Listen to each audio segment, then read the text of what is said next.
Hi friends, welcome to my channel. ఇకపోతే శారదకు ఘోర అవమానం చేయడానికి అపూర్వ సిద్ధపడిన సంగతి మనందరికీ తెలిసిందే. అయితే శారదకు కావాలనే ఇదంతా చేసి కృష్ణప్రసాద్‌కు దూరం చేయాలని చెప్పి కావాలనే ముత్తైదువులు కాకుండా విధవరాలను పిలిపించి తనని కూడా విధవరాలిగా మార్చడానికి ప్రయత్నం చేస్తూ ఉంటుంది. నాకు ఇవన్నీ చేయొద్దు. నా బొట్టు చెరపొద్దు. నా భర్త బ్రతికే ఉన్నాడు. ఎందుకిలా చేస్తున్నారు? అని అడుగుతూ ఉంటుంది పాపం శారద.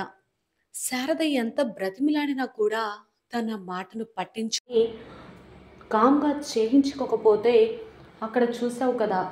నీ కూతురు పూర్ణికి జీవితమే లేకుండా చేస్తాను. తన జీవితం మీద దెబ్బ కొడతాను అని బెదిరించడంతో ఏం చేయాలో అర్థం కాక కామ్‌గా కూర్చుండిపోతుంది. పూర్ణి బాగా ఏడుస్తూ ఉంటుంది. మరి నిజంగా అపూర్వ బారి నుంచి శారదను గగన్ కాపాడబోతున్నాడా? అదే సమయానికి ఇంటికి వచ్చిన భూమి మరి అపూర్వ భరతం పట్టబోతుందా?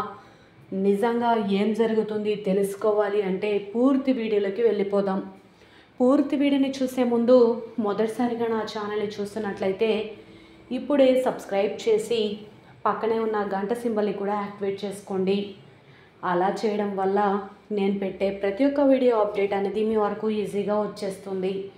ఇక లేట్ చేయకుండా పూర్తి వీడియోలోకి అయితే వెళ్ళిపోదాం. ఇక భూమి చెర్రీని అడుగుతూ ఉంటుంది కదా, చెర్రీ నాకొక హెల్ప్ చేస్తావా అని అడుగుతూ ఉంటే, ఏంటి భూమి, నువ్వు ఆర్డర్ వేయడం నేను చేయకపోవడమా, ఏంటో చెప్పు అని అనగానే, అది పెద్దమ్మను అంటే మీ పెద్దమ్మను అలాగే కృష్ణప్రసాద్ మావయ్యను కలపాలని నేను అనుకుంటున్నానని తెలుసు కదా, వాళ్ళని కలపడానికి నువ్వు కూడా నాకు హెల్ప్ చేయాలి అనగానే, ఏంటి నేను పెద్దనాన్న నాన్నని కలపడానికి పెద్దమ్మ నాన్నని కలపడానికి హెల్ప్ చేయాలా? ఏం మాట్లాడుతున్నావు భూమి? ఈ విషయం కానీ మా అమ్మకు తెలిస్తే నన్ను చంపేస్తుంది. అమ్మో నా వల్ల కాదు అనగానే, అయ్యో చెర్రీ, నువ్వైతేనే చాలా ఇంటెలిజెంట్ కదా, చాలా జీనియస్ కూడా, ఇలాంటి విషయాల్లో నువ్వే బాగా హెల్ప్ చేయగలవని నిన్ను అడుగుతున్నాను అని భూమి ఇక చెర్రీని పైకి ఎక్కించి మాట్లాడడంతో చెర్రీ కూడా కొంచెం కూల్ డౌన్ అయిపోతాడు.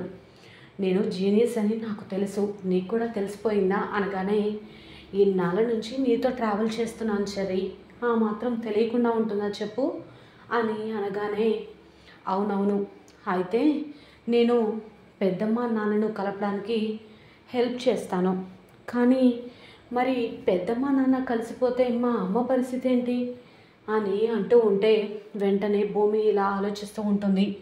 అయ్యో చెర్రీ ఇరకాటంలో పెట్టేశాడే, అదేంటి చెర్రీ అలా అంటున్నావు? మామయ్య అత్తయ్య కలిసిపోతే వాళ్ళతో పాటే కదా మీరా అత్తయ్య కూడా ఉంటుంది అనగానే, అవును కదా, అప్పుడు నేను చెల్లి బిందు అందరం కలిసి ఉండొచ్చు కదా అనగానే, అవును అని చెప్పి అంటూ ఉంటుంది భూమి. వెంటనే ఇక నువ్వు చెప్పినట్లే చేస్తాను, కానీ పెద్దమ్మ నాన్నని కలపడానికి నేను సాయం చేశానని గగనన్నయ్యకి కానీ అలాగే మా అమ్మకు కానీ తెలియకూడదు అని అంటూ ఉంటే, నేను ఎలా తెలియనిస్తాను చెప్పు అని అంటూ ఉంటుంది భూమి. సరే భూమి, ఇక వెళ్దాం పదా, ఇక్కడే ఉంటే మన పనులు అయినట్టే అని అంటూ ఉండగా, సరే అని చెప్పేసి భూమి అలాగే చెర్రీ ఇద్దరు కూడా వెళ్దామని కార్ దగ్గరికి వస్తారు.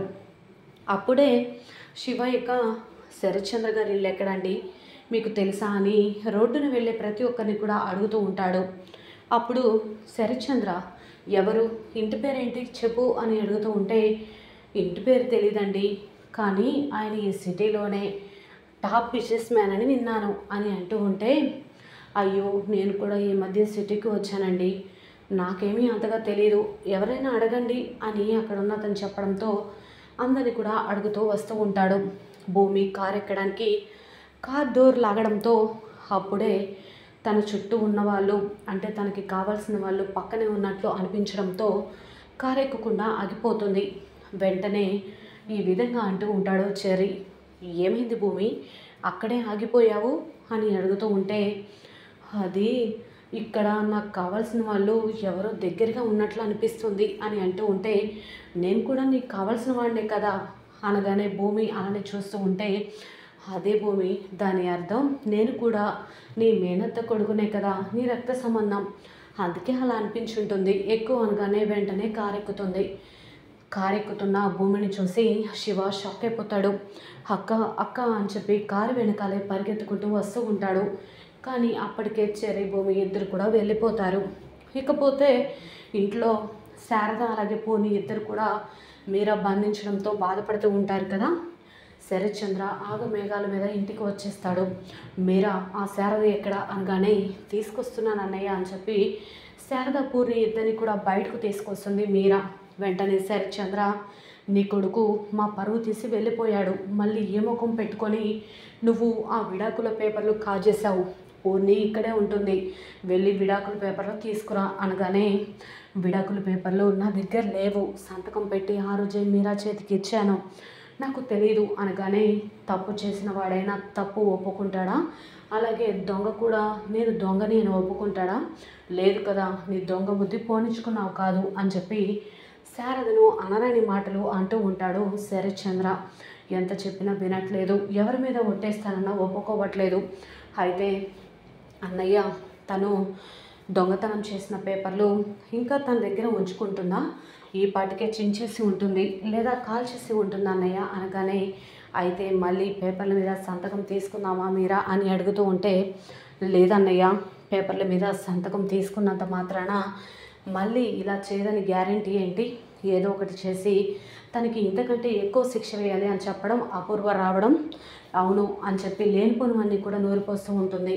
ఖచ్చితంగా కృష్ణప్రసాద్ తన ఇంటి వైపు వెళ్ళాలంటేనే శారద భయపడాలి, అలాంటిది ఏదో ఒకటి చేయాలి, ముత్తైదువుల చేత తనకి బొట్టు తీయించాలి అని అంటూ ఉంటే, వద్దు అని చెప్పి అపూర్వ కాళ్ళ మీద పడి ఏడుస్తూ ఉంటుంది. అయినా అపూర్వకు కనికరం లేకుండా నోటుకొచ్చినట్టు మాట్లాడుతూ ఉంటుంది.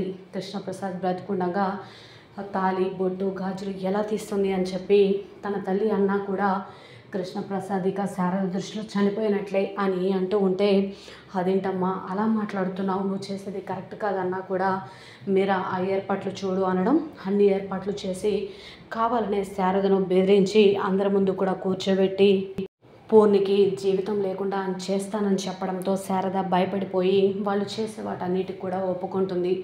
ఆ విషయం తెలుసుకున్న గగన్ ఆగమేఘాల మీద దూసుకొని వచ్చి మరి అపూర్వ భర్త పట్టబోతున్నాడా, అదే సమయానికి ఇంటికి వచ్చిన భూమి ఆ డివోర్స్ పేపర్స్ నేనే చించాను, శారదాతకు ఏమీ తెలియదు అనే నిజాన్ని బయట పెడితే శరత్చంద్ర అపూర్వ మరి భూమిని ఏం చేయబోతున్నారు, అపూర్వకి మరి ఎటువంటి ఘనకార్యం చేయబోతున్నారు, ఏం జరగబోతుంది అనేది చూడాల్సిందే.